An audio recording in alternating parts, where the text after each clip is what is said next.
장이 끝나도 투자는 끝나지 않는다. 안녕하세요. 어예진의 방과 후 목돈연구소 어예진입니다.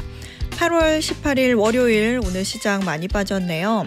코스피 1.5% 떨어지면서 3,170선까지 내려왔습니다. 주말 사이 트럼프 대통령이 이번 주 중에 반도체 품목관세 발표 얘기를 하면서 최대 300%가 될 수도 있겠다는 발언을 했는데 삼성전자가 2%대, SK하이닉스 3%대 하락하는 모습을 보였습니다. 코스닥은 2% 급락하면서 800선 밑으로 떨어졌는데요. 자세한 이야기 오늘 마켓 인사이트에서 나눠보죠. 원달러 환율은 3원 오른 1,385원에 거래를 마감했습니다. 지금 이곳 목동의 기온은 31.3도. 좀 선선해진다 했더니 말하기 무섭게 또 다시 덥네요. 밤에 비 소식 있다고 하니까 조금 참아보죠. 어예진의 방과 후 목돈연구소 시작합니다. DJ DOC의 런 투 유 띄워드리면서 어예진의 방과 후 목돈연구소 문을 열었습니다. 이동규님께서요. 4시 방과 후 목돈연구소 기다렸어요. 주변 지인들은 주식 손실이 복원이 돼서 다들 팔았는데 저는 왜 본전 회수가 안 될까요? 저도 본전되면 매도할 건데요. 얼마나 더 기다려야 빛을 볼 수 있을까요? 그래도 또 공부합니다. 이렇게 말씀을 해주셨네요. 아마 서로 다른 종목이니까 아무래도 같은 시기에 이 마이너스가 복원되고 같은 시기에 파는 게 어렵지 않았나 이런 생각이 드는데 사실 주식이라는 거는 잘 사는 것도 중요한데요. 잘 파는 것도 중요해요. 그러니까 이런 상황에서는 이걸 계속 들고 기다려야 하나도 고민을 해봐야 되지만 언제 팔까? 손실을 봐도 언제 파는 것이 더 덜 손해를 볼까 이런 부분도 좀 고민을 해봐야 되니까 어방목과 함께 계속 고민을 한번 해보시죠. 장민영님께서는 4시에는 방과 후 목돈연구소 듣는 게 루틴이 됐어요. 오늘도 잘 듣겠습니다. 이렇게 보내주셨네요. 네, 오늘도 저도 역시 잘 부탁드리겠습니다. 자, 월요일부터 금요일까지 오후 4시에 문 여는 SBS 라디오 어예진의 방과 후 목돈연구소고요. 무료로 SBS 라디오 들을 수 있는 어플 고릴라 그리고 유튜브 채널은 시사교양라디오 시교라로 함께 하실 수 있습니다. 여러분 소식도 계속 전해주세요. 단문 50원, 장문 100원의 유료 문자 샵 1035 그리고 무료 어플 고릴라로 보내주시면 됩니다. 소개도 해드리고 추첨해서 커피 쿠폰 보내드릴게요. 자, 오늘 월요일 1교시에는요. 시장 읽는 눈을 키우는 마켓 인사이트 그리고 2교시에는 경제생활 속 법률 이슈 풀어보는 법대로 합시다 배워봅니다. 저 어예진이 직접 고른 꼭 알아야 할 뉴스 어뉴스 오늘도 배달 왔습니다.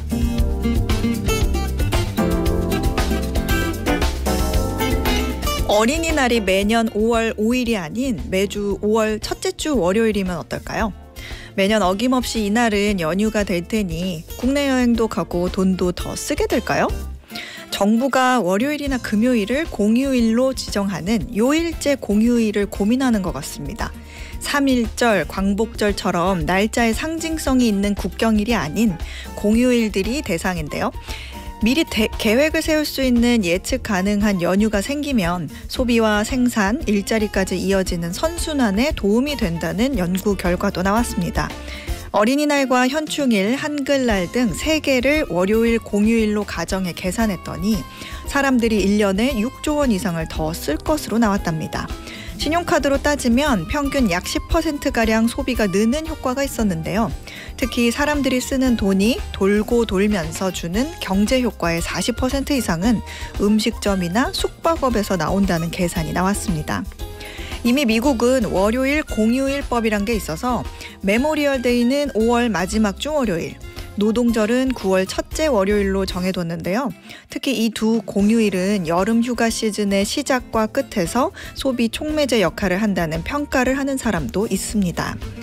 우리는 이미 대체 공휴일이라는 게 있지만 긴 연휴를 미리 알리면 사람들이 국내가 아닌 해외로 나갈까 봐 거의 임박해서 알리곤 하죠. 주말 낀 3일짜리 연휴는 미리 정해놓아도 국내에서 소비로 풀리지 않을까 하는 생각인 것 같습니다. 그런데 또 장기적으로 생각해보면 정해진 연휴라도 쓸 돈이 어디서 새로 뚝 떨어지는 게 아니잖아요. 그래서 미리 아끼고 모아둬야 하니 그달 연휴가 오기 전까진 평균 소비가 또 줄어드는 게 아닐까 하는 걱정도 듭니다. 관광 같은 연휴형 소비 산업에 들어오는 돈은 곧 외식 같은 평일형 소비 산업에서 빠져나간 돈일지도 모른다는 얘기입니다. 그렇다면 무엇이 더 경제에 큰 도움이 되는지 연구가 한 번 더 되어야 정확한 판단이 되지 않을까 싶은데요. 일단 정부가 국민들에게 화두는 던져놓은 것 같은데 여러분은 어떻게 생각하세요? 이상 어뉴스였습니다.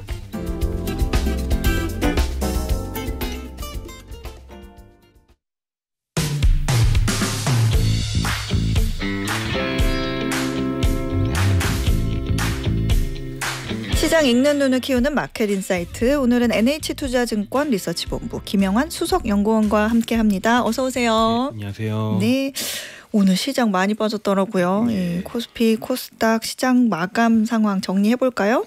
예, 코스피 지수 1.5% 하락했고요. 네. 코스닥 지수는 2.1% 하락을 했습니다.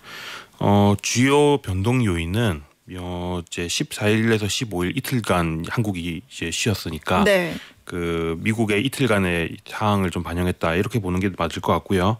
하나는 이제 물가가 예상보다 좀 높게 나오면서 금리 인하가 지연되는 거 아니냐 이런 걱정을 키운 부분이 하나가 있었는데 네. 이게 미국에서는 소형주의 좀 낙폭을 키우는 요인이었어요. 그게 한국에서도 코스피 대비 코스닥을 좀 더 크게 하락시키는 요인으로 작용하고 있는 것 같고요.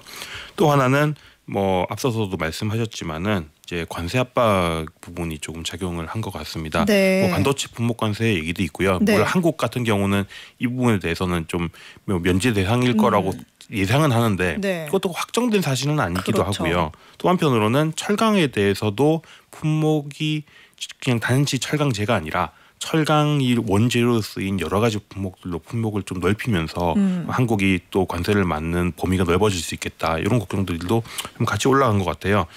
외국인이 특히 그래서 한 5,400억 원 정도 많이 팔았고요. 개인이랑 기관이 순매수했지만은 지수 낙폭을 줄인 데는 좀 역부족이었다 이렇게 볼 수 있겠고요. 업종별로는 대체적인 업종들이 대부분 하락을 했는데 네. 한 네이버, 카카오 같은 소프트웨어 기업들 그리고 한화에어로스페이스나 삼성중업 같은 조선 방산 기업들이 상대적으로 조금 선방하는 모습 보여줬습니다. 그나마 지수를 좀 받쳐줬나 보네요. 근데 확실히 시장이 안 좋으니까 우리 수석연구원님 목소리도 힘이 쭉 빠진 것 같아요. 너무 슬픈 목소리가 나오고 있어요. 우리 힘내보자고요. 이번 주에 그 잭슨홀 미팅도 있고 9월 FOMC 얘기를 좀 안 해볼 수가 없을 것 같은데 지난주에 한때는 이제 9월 FOMC에서 이제 빅컷 0.5% 포인트를 이제 빅컷이라고 하잖아요. 빅컷 가능성까지 얘기가 좀 나왔다가 그 말이 좀 다시 들어가는 그런 분위기가 됐어요. 그 배경에는 이제 14일에 발표된 7월 생산자 물가지수 PPI라고 하는데, 그러니까 프로듀서 이 생산자들이 시장에 내놓는 그 출고 가격이 올랐냐 내렸냐 이걸 보여주는 지표가 나왔는데 이게 시장을 좀 깜짝 놀라게 했다. 근데 이거를 보고 시장이 당황을 했다는 거잖아요. 어떻게 나왔길래 그래요? 예, 생산자 물가가 전월 대비로 0.9% 올랐는데요. 그 전월, 그러니까 6월 내지는 이번에 전망은 한 0.2% 정도 오르는 정도 예상이었습니다. 그러니까 네. 0.2에서 0.3 정도는 대체적으로 많이 오르는 정도예요. 그걸 연으로 한 사람은 한 2에서 3%대 물가 정도가 되잖아요. 그런데 0.9% 올라간다면 이게 물론 그렇진 않겠지만은 매달 그 정도가 올라가 버리면 1년 동안 10% 넘게 물가가 올라간다는 그렇죠. 얘기가 된단 말이에요. 그러니까 정말 사람들이 깜짝 놀랄 만한 상황이었고요. 사실 지난주를 돌이켜 보면은 그 소비자 물가 발표 때만 해도 예상보다 물가가 좀 낮게 나오면서 야 그럼 금리나 이제 곧 시작하겠네. 9월에 어쩌면 잘하면은 50bp나 크게 금리 인하를 시작할 수도 있겠다라는 네. 전망이 한 5% 정도 있었는데 지금 그 생산자 물가 발표 있고 나서 그 가능성은 완전히 쏙 없어졌고요. 오히려 금리 인하를 9월부터 시작 못하는 거 아니냐. 9월 동결 확률이 한 15% 정도로 다시 또 없던 확률이 생겼습니다. 이 정도로 좀 채권 시장 입장에서는 당황스럽게 받아들인 거였고요. 기업들이 이제 생산 단계에서 체감하는 물가 상승 압력이 좀 커졌다는 얘기니까 예. 이게 영향이 있는 거 아니냐 하면서 그런 반응이 나왔다는 거군요. 그렇군요. 다만 이제 우리가 이게 일시적으로 하루짜리 뉴스였냐 네. 아니면 계속해서 시장을 밑으로 누르는 요인이 될 거냐는 거는 결국은 이 물가의 상승세가 얼마나 길어질지 내지는 생산자 물가가 진짜 소비자한테 체감되는 소비자 그렇죠. 물가로 어떻게 연결될 거냐 요걸 따져봐야 되는데 네. 저는 그렇게까지 소비자 물가로 전이되는 게 크지는 않을 것 같아요. 왜요? 왜냐하면 이 생산자 물가라는 게 올라간 건 사실은 당연합니다. 왜냐하면 관세가 매겨졌으니까 그것 때문에 그 기업들이 부담하는 물가가 올라간 건 당연한 얘기죠. 네. 그런데 기업들이 이거를 소비자 물가로 전이를 시키려면은 자기들의 제품 가격을 완제품 가격을 인상을 해야 되거든요. 네. 그런데 일반적으로는 그런 일이 많이 벌어집니다. 생산자 물가가 올라가면 시차를 두고 소비자 물가로 반영이 돼요. 왜냐하면 예를 들면 뭐 밀가루 가격이 올랐어. 그러면 라면 가격 올리고 과자 가격 올리고 슬금슬금 올리잖아요. 그렇죠. 그런데 관세라는 전방위적으로 다 비용이 비싸질 때 기업들이 다 같이 이거를 올려버리면 어떤 일이 벌어지냐면은 미국 가게들이 쓸 돈 자체가 줄어들어 버리는. 그래서 제품 가격을 올려서 자기 이익을 보존하려고 했더니 아예 사람들이 물건을 안 사줘서 매출과 이익이 다 줄어드는 이런 일들이 생길 수 있단 말이에요. 그러니까 미국 기업들이 선뜻 그냥 물가를 끌어올리지 못하고 자기들이 그냥 좀 이익을 줄여가면서 이걸 감내해야 될 가능성이 좀 많아지는 게 있고요. 아하. 또 이번 정부는 트럼프 정부지 않습니까? 네. 이제 관세 때문에 물건 가격 올리는지 지켜보겠다. 이게 굉장히 세기 때문에 I'm watching you. 예, 무슨 일을 당할지 모르기 때문에 어느 놈이 내 정책에 좀 참모를 꼈냐. 예, 또 세금 이럴 수 있잖아요. 네. 그래서 좀 조심하게 되는 면도 있는 것 같아요. 그런 걸 생각하면은 약간은 뭐 하루짜리 좀 해프닝에 가깝게 나오지 않을까 이런 생각이 듭니다. 그렇군요. 그러니까 수석 연구원님은 이 관세 영향으로 물가가 많이 올라서 미국이 경기 침체에 빠질 가능성은 크지 않아 보인다 이런 시각이신 거죠. 예. 근데 또 이 지난 15일에 발표된 또 통계가 있는데 미시간대 소비자 심리 지수라고 미국 소비자 여러분들 여러분들 주머니 사정을 좀 생각했을 때 앞으로 경제 전망 어떻게 생각하세요? 하고 이제 설문을 했다는 결과 이 결과를 말하는 건데 이게 4개월 만에 또 하락했다고 하잖아요. 이거는 부정적인 재료 아니에요? 그렇죠. 이거는 뭐 경기 침체를 걱정하는 사람들이 늘어나고 있는 거죠. 사실 관세가 얼마나 소비자한테 영향을 줄지 모르니까 네. 일단은 좀 조심할 수밖에 없는 측면이 있고요. 다만 영향이 있겠지만 이게 주식시장 입장에서는 그래도 소비자가 물가가 올라가면서 소비자들이 심리가 안 좋아지는 것보다는 네. 그냥 이게 좀 나은 상황이라는 생각은 들어요. 그러니까 우리가 뭐라고 얘기를 하냐면은 경기가 일반적으로 침체되는 거를 뭐 리세션 이렇게 부릅니다. 네. 경기 침체. 근데 그 경우에는 뭐 경제 지표로 따지자면요. 고용도 나빠지고 물가도 떨어지는 경우예요. 그런데 총체적 난국? 총체적 난국이라기보다 일반적으로 우리가 생각하는 경기 침체. 그런데 그것보다 더 나쁜 거는요. 고용은 나빠지는데 네. 물가는 올라가는 겁니다. 이게 정말 총체적 난국이죠. 네네. 왜냐하면은 나는 일자리는 없어지는데 내 월급이 깎이는데 근데 물가는 더 올라서 내가 쓸 수 있는 여력은 더더욱 줄어들게 돼. 이게 제일 최악인데 네. 둘 중에 뭐가 더 가능성이 높냐라고 하면은 네. 일단 관세 영향이 어느 정도는 있을 테니까 경기가 좀 나빠지는 거는 거의 있을 거예요. 네. 이거는 뭐 거의 확실하다고 볼 수 있을 것 같고요. 다만 물가가 올라가느냐라는 거는 미국 기업들이 이거를 전가를 하느냐 안 하느냐라고 한다면은 아무래도 안 할 가능성이 사실은 많다. 방금 그런 말씀을 드렸는데 네. 그렇게 생각하면은 이거는 스태그플레이션은 아니고 일반적인 우리가 말하는 경기 침체 리세션이라는 건데 그러면 금융시장은 사실 나쁘게 반응하지 별로 않습니다. 왜냐하면 경기가 나빠지는데 물가가 안 높네. 그러면 그 다음 떠오르는 게 연준이 금리를 내려주겠네. 이런 식으로 움직이기 때문에 지금 미시간대 소비자 심리 지수가 떨어지는 게 단지 그냥 리세션, 경기 침체를 걱정하는 거라면 물가를 걱정하지는 않는데 경기만 걱정하는 거라면 네. 오히려 그 다음 반응은 금리 인하 가능성이 커지면서 오히려 주가가 올라갈 가능성이 사실은 많아요. 그래서 이것도 그렇게 많이 부정적으로 해석할 재료는 아닌 것 같은데 한국 주가는 그거에 비해서는 좀 과하게 밀린 것 같다. 이런 느낌을 가지고 있습니다. 지금은 그럼 지금 상황으로 봤을 때는 고용과 물가 둘 다 낮은 리세션인지 아니면 스태그플레이션인지 명확하지는 않은 거예요? 명확하지 않죠. 아직까지는 정말로 제품 가격을 미국 기업들이 올려서 소비자한테 전가를 시도할지 아닐지 알 수는 없잖아요. 저는 네. 이제 아닐 거라고 믿지만 알 수는 없기 때문에 이거는 몇 달 동안 이제 그걸 지켜봐야 되는 게 되고요. 만약에 이제 미국 기업들이 부담하고 제품 가격을 안 올리면 미국 기업들의 마진은 안 좋아질 거예요. 네. 그럼 그 마진이 안 좋아지면 보통은 뭐 미국 같은 경우는 구조조정하고 그러니까 사람 자르고 투자도 줄이고 뭐 이렇게 되기 때문에 경기가 안 좋아지는 효과가 거기서 발생은 합니다. 근데 물가가 안 올라가니까 그러면 연준이 금리 인하를 해주면서 다시 경기를 살리는 노력들이 가능하죠. 네. 근데 반면에 미국 기업들이 제품 가격을 앞으로 올리는 것들이 많이 관찰될수록 네. 그러면 미국 가게가 이제 장바구니 물가가 올라가는 것 때문에 소비가 더 많이 나빠지겠구나. 그러면 경기는 나빠지는데 물가는 올라가겠구나. 이렇게 생각할 수 있을 것 같고요. 네. 그래서 이 매크로 지표들을 앞으로 우리가 추적하는 것도 중요하지만은 우리가 그런 뉴스들 미국에서 나오는 외신 뉴스들을 통해서 미국 기업들이 제품 가격을 얼마나 인상하고 있는지 이런 것도 확인할 수가 있잖아요. 네. 그런 것들을 좀 주의 깊게 보면은 이게 앞으로 스태그플레이션 우리가 주식시장 입장에서 제일 나쁘게 받아들여야 되는 스태그플레이션이라는 게 올지 그게 아니라 그냥 물가는 안 올라가고 단순히 경기만 조금 영향을 받는 식으로 작동할지 이걸 알 수 있고요. 앞으로 좀 지켜봐야 되는데 지금으로서는 가능성이 높지는 않아 보인다. 다만 약간 몇 달간 좀 경계하면서 지켜볼 필요는 있겠다라는 얘기가 되겠죠. 그렇군요. 연준이 금리 인하 가능성이 그래도 여전히 있으니까. 근데 특히 또 이번 주에 잭슨홀 미팅 예정돼 있잖아요. 8월 20 현지 시각 8월 21일부터 23일까지. 근데 보통 이게 회의 두 번째 날에 연준 의장이 그 기조연설 하잖아요. 예. 근데 그 역사적으로 보면 그 기조연설 내용이 항상 금융시장에 어떤 영향을 미쳤단 말이죠. 이번에도 좀 그럴 것 같으세요? 왜냐면 또 올해가 임기 마지막이라고 또 하니까 예. 그냥 뭐 뻔한 얘기하고 끝내려나 이런 생각도 들기도 하고 시장에서는 어떻게 보고 있어요? 예, 파월은 사실 그걸 많이 써먹었던 사람이긴 합니다. 네. 21년도에는 인플레이션 일시적이라고 했다가 22년도에 갑자기 바꿔가지고 그때부터 금리 엄청 올리기 시작을 했었죠. 네. 그래서 이번도 꽤나 주목도가 높고요. 근데 이제 뭐 분분합니다만은 지금 약간 특히나 주식시장보다도 채권시장 사람들의 반응을 보면은 안 중요하다. 파월이 뭐라고 한들 뭐가 중요하냐.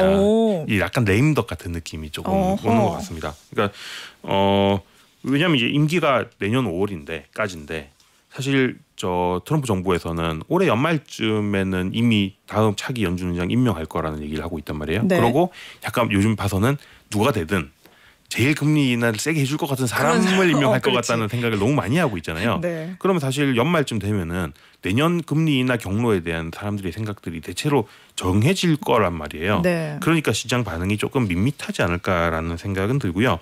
파월 자체는 조금 그런 생각을 안 바꿀 가능성이 많아 보이긴 합니다. 왜냐하면 파월은 사실 파월이 연준 의장으로서 했던 것들의 임기 중에 있었던 일들을 생각해 보면은 사실 2020년에 코로나 때 유동성을 너무 많이 풀었죠. 네. 그래서 물가가 올랐는데 초반에 그 판단을 또 잘못해서 물가를 조기 잡는 데 실패했어요. 맞아요. 그래서 22년에 금리를 너무 세게 올려야 됐고 그것 때문에 지금도 다들 힘들어하는 상황이 뒤늦게 있잖아요. 후회하고. 예.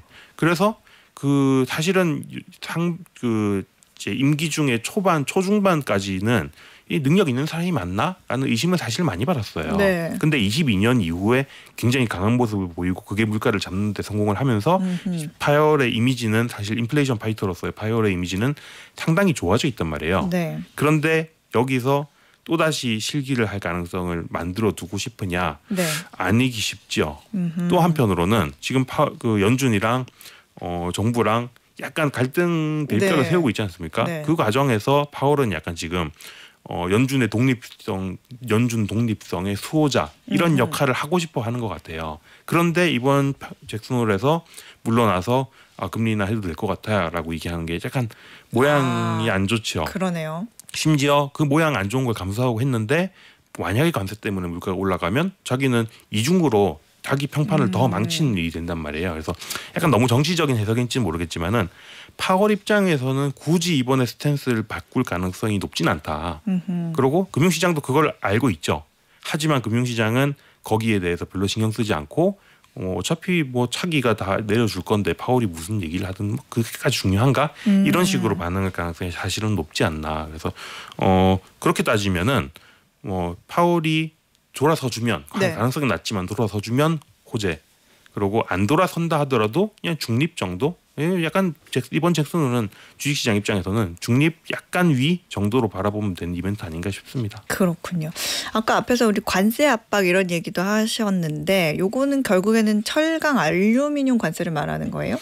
저는 좀 그게 더 중요한 것 같아요. 그러니까 반도체 같은 경우는 사실 물론 이제 나와봐야겠지만 네. 뭐 미국의 공장을 짓기로 확언을 한 기업들은 뭐 일단 면제된다 이렇게 얘기를 해놓은 상황이기 때문에 그렇다고 한다면 삼성이나 하이닉스는 반도체 과세 대상은 아마 아닐 거거든요.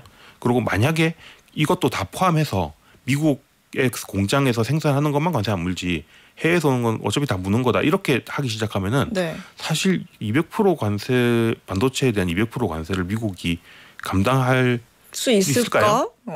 그게 약간 너무 그러기에는 너무 높은 관세인 거죠. 오히려 한 반도체에 대해서 20% 25% 얘기했으면은 야 이거 다 두드려 맞을 수도 있겠는데 생각이 드는데 네. 200%라는 건 약간 좀 다른 얘기인 것 같아서 저는 그 리스크는 약간은 좀 과장돼 있는 게 아닌가라는 생각이 들고요. 네. 실제로 액션이 시작된 이제부터 관세를 받게 시작되는 게 철강에 대한 관세인데 네. 지금까지는 우리가 철강 이러면은 철괴 뭐 철강제 네. 이런 것들에 대해서 50% 관세라고 생각을 했는데 네. 이번에 그 주말 사이에 나왔던 얘기가 약간 황당하죠. 철강이 들어간 제품들에 대해 다 관세할 거야. 이렇게 나왔으니 철강이 원재료로 사용되는 것들. 뭐 가전에도 들어가고 자동차에도 들어가고 그러니까. 또 다 포함된다는 얘기가 되면서 좀 당황스러운 얘기죠. 네. 그러고 여기에 또 오늘 크게 충격받은 주식들이 이제 변압기 이런 쪽들입니다. 사실 한국이 이제 전선 변압기 이런 쪽이 미국의 뭐 전력 부족, 데이터 센터 이런 것 때문에 굉장히 주가가 들이 좋았었잖아요. 네. 근데 이게 갑자기 이제 타격을 받는 게 왜냐하면 사실은 이런 것도 당연히 철강으로 만들어진 철제로 만들어지는 거기 때문에. 근데 생각해 보면은 이게 사실 세부적으로 보면은 전체에 대해서 철강이 조금만 들어가 있어도 그 제품 전체에 대해서 관세를 부과하겠어까지는 아니고 네. 철강이 들어간 비율만큼 관세를 부과하겠다는 겁니다. 아하. 예를 들면 변압기에서는요 전체에서 철강이 차지하는 비율이 한 35% 그러니까 3분의 1쯤 돼요. 그럼 그 변압기 가격의 3분의 1에 대해서 50%를 관세하겠다라는 얘기가 되거든요. 그럼 대충 한 실효 환율을 실효 관세율을 따지면은 뭐 3분의 1에 50%니까 한 17% 18% 이 정도 되는 거예요. 그렇군요. 그 정도 생각하면은 우리가 어차피 우리나라 산 제품이 다 부과되는 게 한 15% 정도 관세니까. 네. 그렇게 따지면은 약간은 조금 너무 걱정할 거는 좀 아니죠. 약간 과도하게 좀 빠지고 있는 것 같다. 오늘 시장이 전반적으로 이런 생각이 좀 듭니다. 알겠습니다. 지금까지 NH투자증권 김영환 수석연구원이었습니다. 고맙습니다. 네, 감사합니다. 저희는 2교시로 돌아올게요. 매주 월요일부터 금요일 오후 4시부터 5시까지 경제에 관한 모든 것을 충전하는 시간 SBS 라디오 어예진의 방과 후 목돈연구소와 함께하고 있습니다. 이은주님께서 부장님과 차장님이 오늘 교육 가셔서 후배들하고 방과 후 목돈연구소 크게 틀어놓고 일하고 있어요. 오예! 방과 후 목돈연구소 덕분에 많이 배워간다고 후배들한테 자랑을 했거든요. 오늘도 많이 배워가겠습니다. 이렇게 보내주셨네요. 후배님들 이런 선배가 어디 있습니까? 너무 고마운 이은주 선배님 최고. 3046님께서는 여름방학에 중딩 두 아들과 지내면서 번아웃이 와서 무작정 뛰기 시작하다가 러닝 매력에 푹 빠져서 마라톤 대회에 참가하게 됐어요. 와, 마라톤 대회 처음이라 떨리는 마음으로 참가했는데 10km 나쁘지 않은 기록으로 완주했다고요? 우와, 대단하십니다. 비가 와도 비옷 입고 연습을 하셨대요. 세상에. 불편한 다리로 딸 도착할 때까지 기다리다가 동영상 찍어주신 친정 부모님 사랑하고요. 사춘기 아이들과 힘든 시기 보내고 있는 갱년기 어머님들 러닝 강추합니다. 이렇게 보내주셨네요. 저도 러닝 하잖아요. 근데 지난 주말에 동네 언니들이 달리자고 나오라고 그래가지고 운동복 입고 나갔거든요.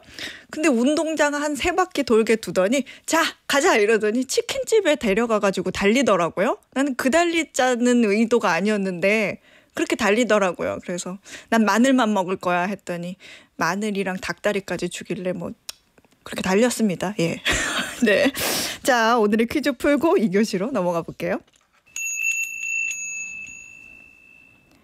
호주 정부가 올해 말부터 16세 미만 청소년은 더 이상 이 플랫폼의 계정을 만들 수 없도록 하는 법안을 시행합니다. 작년 말 호주 정부가 16세 미만 SNS 계정 생성 금지법을 발표했을 때만 해도 페이스북, 인스타그램, 틱톡 같은 SNS만 해당됐습니다만 최근 통계 조사에서 아동 10명 중 4명이 이 플랫폼에서 유해 콘텐츠를 본 경험이 있다는 이유로 새롭게 포함됐는데요. 그렇다고 영상을 못 보는 건 아니고요. 로그인하지 않은 상태에서는 시청이 가능합니다. 자, 퀴즈 드립니다. 세계 최대 동영상 플랫폼인 이것은 무엇일까요? 1번 아마존, 2번 유튜브, 3번 팔란티어. 정답 아시는 분들은 단문 50원, 장문 100원의 유료 문자 샵 1035나 무료 어플 고릴라로 보내주세요. 당첨되신 분들 가운데 추첨해서 편의점 상품권 보내드리겠습니다.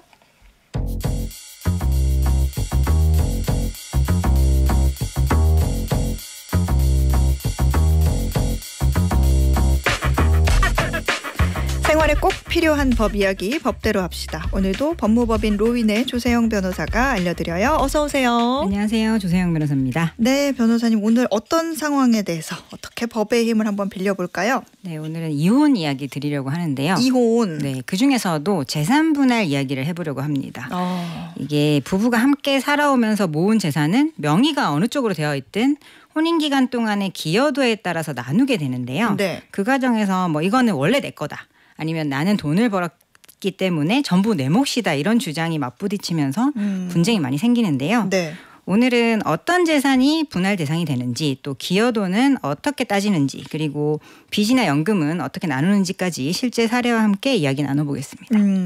몇 해 전부터 이제 이혼이라는 그런 소재가 방송에서도 굉장히 많이 나오고 있는데 방송을 보다 보면 와 정말 상상 이상으로 결혼 생활을 유지하기가 좀 어려워 보이는 그런 부부들도 많더라고요. 실제는 어때요? 더하다? 덜하다? 물론 방송에 약간 꾸며지는 경향도 있긴 하지만 실제 사례가 오히려 더 심한 경우도 꽤 많아요. 판례로 나와 있는 것들을 읽다 보면 네. 이게 진짜 있었던 일이라고 하는 경우도 있고, 저도 이제 상담을 하다 보면은 네. 실제로 겪어오신 실제 이야기를 듣는데 그렇죠. 그 내용들을 보면은 뭐 예를 들어서 뭐 20살 때 만난 첫사랑이에요. 네. 그리고 아이 둘을 낳고 너무 단란하게 지냈는데 어느 날 갑자기 핸드폰을 하나 발견합니다. 그랬더니 그 핸드폰에 심지어 외도하는 상대가 한 명도 아니고 2명이고 와. 뭐 그런 케이스도 있어요. 그래서 이게 참 현실이 그 가상보다 더한 경우도 왕왕 있습니다. 그렇군요. 이제 이혼할 때 보면 이제 재산 분할을 하게 되는데 정확히 어떤 절차를 밟게 돼요? 네, 재산 분할은 이제 부부가 혼인 기간 동안 함께 형성하거나 유지한 재산을요, 이혼하는 시점에 각자의 기여도에 따라서 나누는 절차입니다. 네. 여기서 중요한 거는 말씀드렸듯이 뭐 이게 누구 명의로 되어 있느냐 그게 아니라 그 재산이 어떻게 만들어졌는지, 또 누가 그 재산을 형성하는 데 얼마나 기여했는지를 따지는데요. 이거는 뭐 누가 돈을 벌어왔다라는 것도 물론 영향을 미치지만 네. 가사노동, 그리고 육아, 그리고 뭐 배우자가 일을 하는 데 있어서 옆에서 지원하는 경우도 많이 있잖아요. 이런 간접 기여까지 모두 포함이 됩니다. 예를 들어서 아파트가 남편 명의로 되어 있다 하더라도 뭐 외벌이였지만 아내가 전업주부로서 뭐 이 집안일도 하고 아이들 양육도 도맡아 하면서, 그러면 이제 남편이 당연히 직장 일에 전념을 할 수 있었겠죠. 네. 그렇다면 그 아파트가 공동재산이 됩니다. 그래서 분할 대상이 충분히 될 수 있고요. 반대로 명의는 공유하고 있고 뭐 공동 명의로 되어 있다 하더라도 네. 한쪽은 거의 뭐 한량으로 지내고 아무런 기여가 없었다라고 하면은 그만큼 비율은 줄어들 수 있습니다. 재산을 분할한다고 했을 때 그 대상이 되는 것들은 뭐가 있어요? 네, 거의 모든 재산이라고 보시면 돼요. 뭐 부동산, 예금, 주식, 채권, 뭐 자동차, 보험, 퇴직금, 연금, 그리고 보증금 이런 것들도 다 되고요. 요즘은 코인 이런 것들도 형성이 됩니다. 그리고 요즘은 또 문제가 되는 게 뭐 유튜브 채널 같은 걸 만약에 같이 운영을 하고 있었다면 그런 유튜브 채널에 대한 다툼도 있기도 하고요. 네. 그리고 뭐 한 명이 뭐 개인적으로 빌려준 돈이 있었다. 그럼 받을 돈이잖아요. 네. 그러한 채권도 포함될 수가 있습니다. 그런데 여기서 빠져야 될 것이 이제 네. 뭐 우리 부모님이 나한테만 물려준 유산이라든지 아니면 결혼 전부터 이미 가지고 있었던 재산이라든지 네. 이런 경우는 특유재산이라고 해서 공동재산이 아니라서 빠지게 되는데요. 네. 이게 딱 잘라서 말하기가 좀 어려운 부분이 사실 있긴 있어요. 그렇군요. 근데 이 특유 재산도 공동 재산이 될 여지도 있는 거예요. 그런 경우에 따라서? 네, 한쪽 배우자의 부모님이 만약에 준 돈이 있다. 네. 그런데 이 준 돈을 가지고 있는 상태에서 바로 다음에 이혼을 했다. 그러면 당연히 그건 포함이 안 되는데요. 네. 그게 아니라 보통은 그 돈으로 어떤 집을 사고 또 몇 년 뒤에 그 집을 팔아서 또 다른 집을 사고 이런 식으로 진행이 되잖아요. 부부가 네, 살다 네. 보면. 네. 시간이 많이 흐르면 그 재산을 유지하거나 또 증식하는 데에 상대방 배우자의 기여도가 생긴다라고 보는 거죠. 그래서 뭐 그걸 절반으로 무조건 나눠야 된다 이런 건 아니고요. 네. 기여도가 기간이 길수록 조금씩 늘어난다라고 보시면 될 것 같아요. 그래서 만약에 이게 싫으시다면 사실 이거 준비한다는 게 조금 그렇긴 한데 네. 증여 재산이 분명하다면 이게 증여받았던 증여의사와 범위 같은 걸 문서로 명확하게 남겨놓고 또 그게 부부 공동생활금이랑 분리해서 완전히 따로 관리하시면 네. 특유재산으로 인정받을 가능성이 높아집니다. 아, 그렇군요. 근데 보통 이제 아내가 결혼 이후에 전업주부로만 지냈다고 하더라도 그 말씀하신 것처럼 이혼 시에 재산 형성에 어느 정도 기여가 있어서 재산 분할을 받기도 하잖아요. 근데 여기서 얼마나 기여했는가 이거는 어떤 기준으로 산정을 해요? 이게 참 저희도 민사소송이랑 아주 다른 부분이 이게 바로 이혼소송의 특징이거든요. 네. 그러니까 이게 뭐 20년 사셨다. 그러면 이걸 딱 잘라서 CCTV처럼 24시간 돌려가면서 누가 더 기여했는지를 따질 수 있는 문제가 아니다 보니 네. 통상은 뭐 법원에서 이제 원칙이 있긴 있습니다. 그래서 재산 형성과 유지에 대한 직접적, 간접적 기여도를 종합적으로 평가한다 이렇게 얘기를 하는데요. 네. 맞벌이라면 뭐 당연히 소득 규모도 따지고요. 또 생활비를 얼마나 부담했는가 이런 것도 따지고 외벌이라면 그럼 나머지 주부 쪽이 이제 가사나 육아를 어느 정도 분담을 했는가 이런 것도 중요한데 네. 현실적으로 보시면 약간 기간이 거의 많은 부분을 차지한다고 보시면 돼요. 예를 들어서 20년 이상이다. 근데 특별한 일이 없이 그냥 살아왔다라고 하면 전업주부셔도 절반 정도를 분할받을 수 있고요. 뭐 10년이 넘었다. 그러면은 외벌이라면 뭐 벌어온 쪽이 6 그리고 주부 쪽이 4 이 정도로 보는 경향이 있습니다. 사건마다 네. 다 다르지만 그리고 네. 뭐 단기로 짧게 헤어지는 경우에는 뭐 천차만별이에요. 얼마나 처음에 이제 부모님으로부터 좀 받아서 형성을 한 부분은 빼고 네. 나머지 부분을 이렇게 나누는 부분이기 때문에 그거 뭐 3대 7이 될 수도 있고 2대 8이 될 수도 있고 그렇습니다. 근데 이제 전업주부여도 이게 가사를 얼마나 열심히 하셨는지를 사실 따지기가 어려워요. 그쵸. 실제 사례 중에서도 제가 이제 남자분 쪽을 이제 담당을 하긴 했는데 네네. 이제 뭐 그분 이야기지만 네. 이제 가사를 정말 소홀히 했다.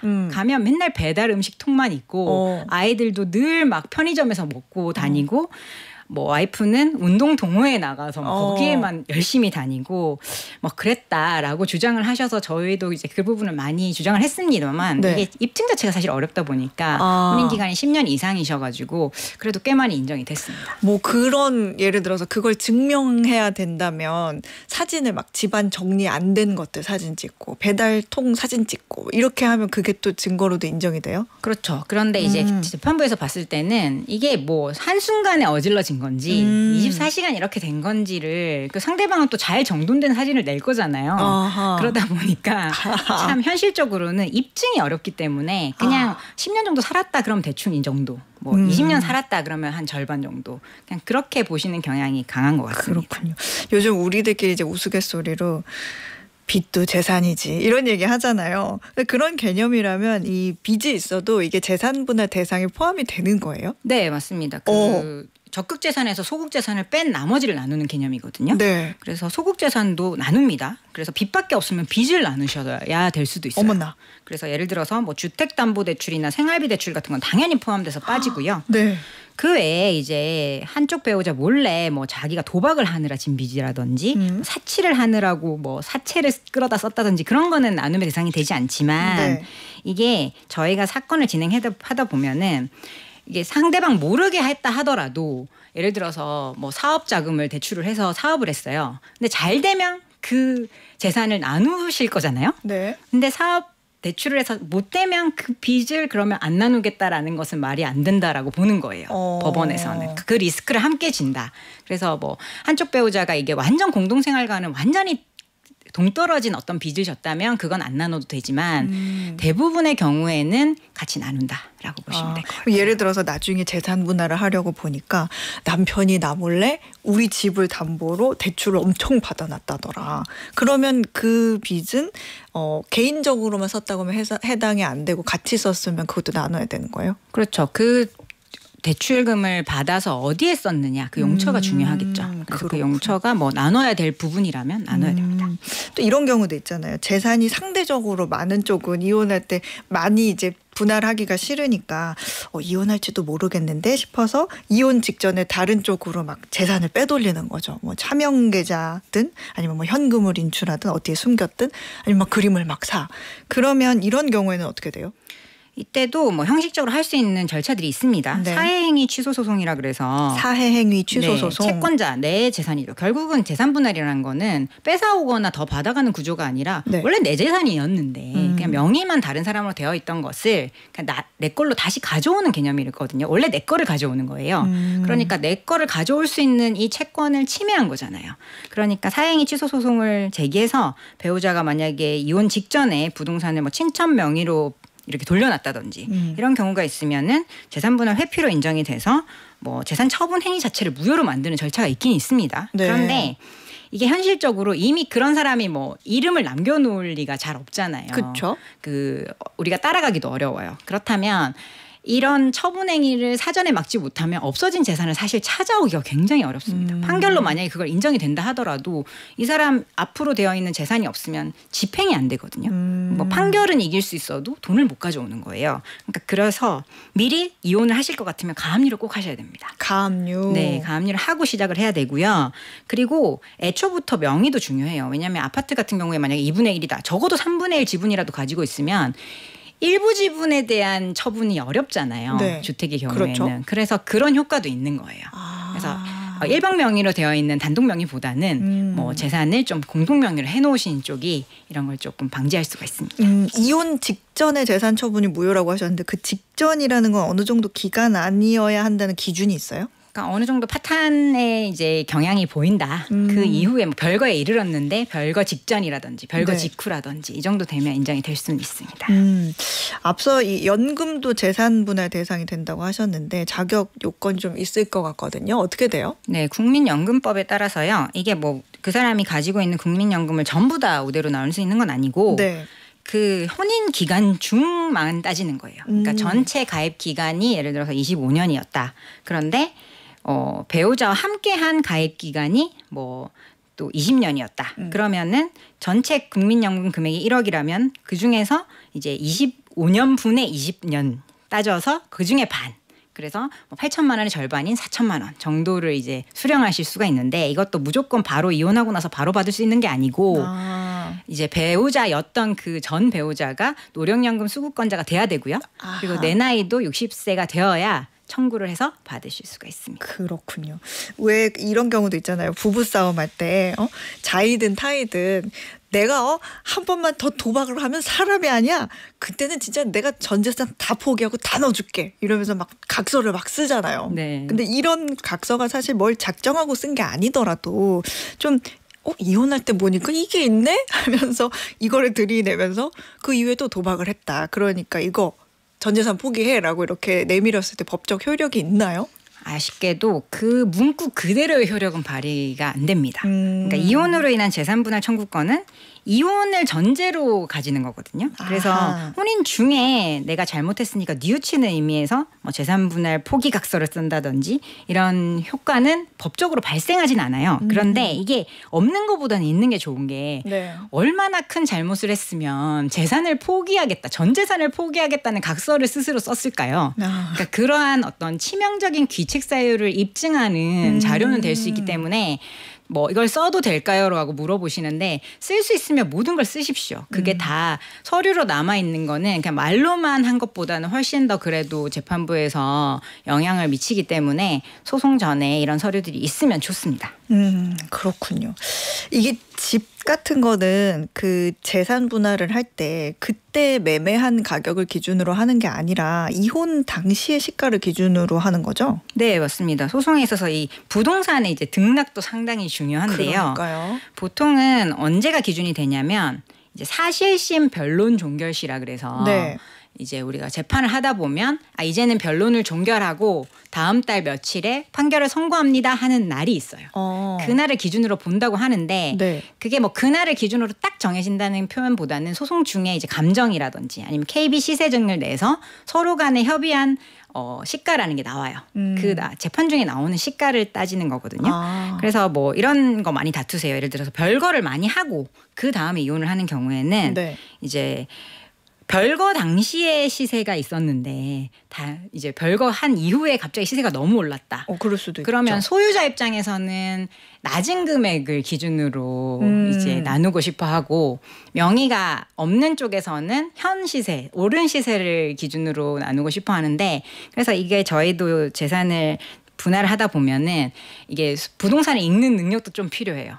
그래서 사실심, 변론, 종결시는 2심까지를 기준으로 하거든요. 사실은. 네. 그래서 1심에서 끝나는 경우가 많은데 특별히 다툴 게 많이 없어도 부동산이 많이 오를 것 같다. 그러면 항소를 하는 그런 어떤 전략적 방법도 있어서 요거는 이제 전문가 변호사님과 잘 의논을 하시는 게 좋겠습니다. 황혼 이혼할 때 그러니까 어느 정도 재산이 좀 축적됐을 때는 그 축적 기여도가 많이 인정될 때쯤에 하는 이혼이다 보니까 재산 분할도 만만치 않게 복잡할 것 같은데 이때 유의할 점이 있어요? 이게 황혼 이혼은 기간이 길고 재산도 굉장히 복잡하잖아요. 그리고 네. 재산의 크기가 큽니다. 그래서 보통은 이 사람이 잘못하고 나를 배신하고 뭐 감정적인 소용돌이 이런 거에 집중을 하시는데 그런 데 집중하시면 안 돼요. 그건 중요하지 않습니다, 여러분. 위자료는 아무리 커도 뭐 3천에서 5천만 원을 넘기가 쉽지가 않아요. 근데 재산 분할은 뭐 집안채만 해도 몇 억씩 왔다 갔다 하잖아요. 그래서 네.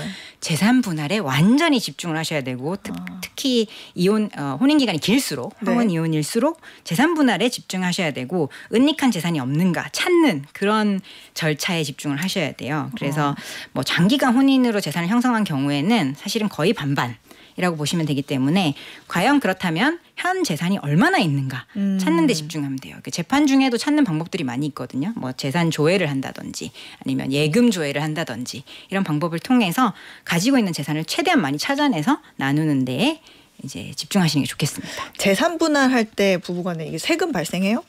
이게 뭐 일반적인 증여세나 이런 건 발생하지 않아요. 왜냐하면 네. 말씀드린 바와 같이 내 재산을 가지고 오는 의미이기 때문에 뭐 명의를 이전하는 데 발생하는 양도세나 증여세는 발생하지 않는데 다만 이제 등기하는 데 필요한 취등록세는 발생이 돼요. 근데 조금 싸게 발생이 됩니다. 그렇군요. 이게 이혼 후에 오랫동안 지나고 나서 생각해보니까 나 그때 그거 더 받을 수 있었는데 하는 그런 경우 전 배우자가 다시 재산을 요구할 수도 있나요? 이게 딱 정해져 있어요. 이혼이 확정된 날로부터 2년 내에 재산분할 청구권을 행사를 해야 됩니다. 그래서 재판상 이혼의 경우에는 당연히 재산분할을 포함해서 하시기 때문에 네. 크게 신경 쓰실 게 없는데 협의이혼하는 경우 있잖아요. 그냥 네. 당사자들끼리 만나서 법원에서 이혼하시는 경우에는 그 이혼한 날로부터 2년 내에만 재산분할 청구를 하실 수 있기 때문에 신경을 쓰실 필요가 있겠습니다.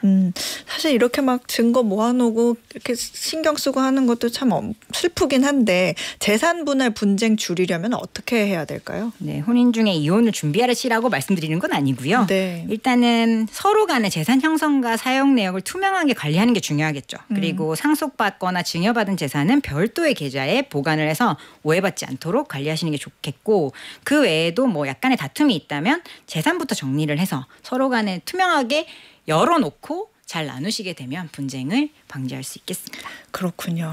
참 이런 문제가 한번 생기면 여러 가지 피곤한 일이 진짜 생각해야 될 게 생각보다 굉장히 많네요. 네, 알겠습니다. 지금까지 법무법인 로인의 조세영 변호사였습니다. 고맙습니다. 감사합니다. 네, 퀴즈 정답 확인해 보죠. 오늘 퀴즈는요. 어디 보죠. 오늘 퀴즈. 올해 말부터 호주에서 16세 미만은 계정을 만들 수 없게 된 세계 최대 동영상 플랫폼은 뭘까요? 하는 문제였습니다. 정답 많이 맞춰주셨어요. 2번 유튜브였습니다. 정답 보내주신 분들 가운데 오늘 편의점 상품권 받으실 두 분은요. 0705님, 유튜브요. 정보의 양이 많아져서 좋긴 하지만 어린 친구들에 대한 제한은 꼭 필요한 것 같아요. 네, 이렇게 보내주셨고요. 3557님 703번 버스기사님이시래요. 항상 잘 듣고 있습니다. 오늘도 화이팅입니다. 네, 기사님도 화이팅이에요. 정답 보내주셔서 감사합니다. 네, 요분 소개해드리고 갈게요. 오형근님 365일 쉬는 날 없이 자영업 하시고 계시는데요. 아내 추천으로 이 시간 보라 보면서 장사하신대요. 진작 들을걸요. 너무 유익하네요. 이렇게 보내주셨어요. 감사합니다. 자, 어혜진의 방과 후 목돈연구소 오늘 끝곡 쿨의 점포만보 들려드리면서 물러가겠습니다.